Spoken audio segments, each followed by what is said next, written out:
मित्रांनो, तुम्ही असा कुठला प्लॅन केला आहे का जो अचानक केला आणि सक्सेस झालाय? तर मी तर आज केलाय अचानक भयानक प्लॅन आणि तो सक्सेस सुद्धा झालाय. चला तुम्हाला दाखवतो पुढे ब्लॉग मध्ये. मित्रांनो, आज आपण जाणार आहोत रोहा तालुका व पेन तालुक्यातील काही देवीचे मंदिरे व देवीच्या दर्शनाला.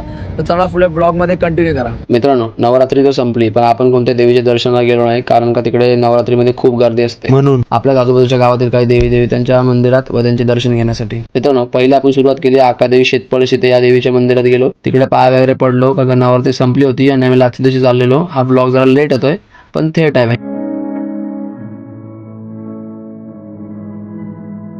त्यानंतर मग गेलो पलसाई मातेला पलस गावात जातात बघा. मेंढ्या दिसायला लागल्या भाई. एकदम कोकणातला आला असं का फील झाला. एकदम अशा मेंढ्या एकदम.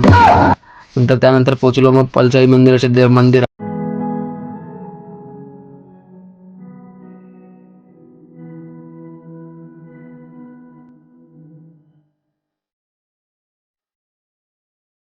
तिथं पाय वगैरे पडलो तर त्यांचे दसऱ्याच्या दिवशी आम्ही गेलो मंदिरात. त्यामुळे सगळं देवीचं मंदिराची जी सजावट होती ती सजावट काढत होते आणि देवीचे मुखवटा वगैरे लावला तर सगळं काढत होते. आणि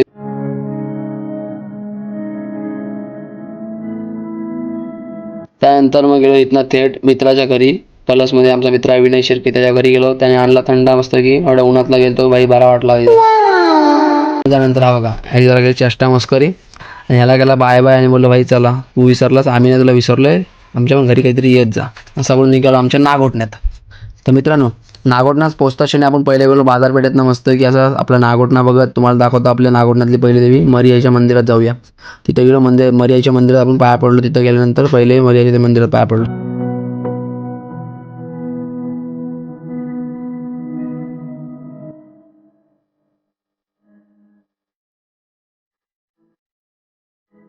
मित्रांनो, तिथून थेट पाया वगैरे मरियाच्या मंदिरात पाया पडल्यानंतर आपण निघालो आपल्या आई जोगेश्वरीच्या मंदिरात पाया पडण्याकरता. कारण का सगळ्या देवांच्या पाया कारण का सगळ्या देवी त्यांच्या पाया पडत होतो आज दिवसावर. तर बोललो आपल्या देवीच्या पण पाया पडूया. तसं आपण रोज पाया पडतो पण भाई बोललो होता सगळ्या देवतांच्या पाया पडतोय तर आपल्या देवीच्या पण पाया पडूया. मग काय गेलो आपल्या मंदिरात नेहमीप्रमाणे आई जोगेश्वरीच्या मंदिरात पाया वगैरे पडलं, फोटोज काढले, व्हिडिओज काढले. पुढे ब्लॉगमध्ये कंटिन्यू करा. चला मित्रांनो, जाऊया डायरेक्ट आपल्या घरी. आता मित्रांनो थेट भेटू संध्याकाळी दसऱ्याच्या शुभेच्छा. डायरेक्ट देवळा आणि गरबा खेळला उलावून राहिला. मित्रांनो, आज तो दसरा त्यामुळे गेलो आई जोगेश्वरीच्या मंदिरात. रात्री दसऱ्याच्या शुभेच्छा द्यायला आई जोगेश्वरीला. आपला आजचा ब्लॉग मित्रांनो 8-10 दिवस लेट येतोय पण समजून घ्या बाई, लेट पण थेट. बच्चे की दिल में वडापाव आजसाठी एवढंच. व्हिडिओ आवडतो लाईक करा, शेअर करा, फॉलो करा.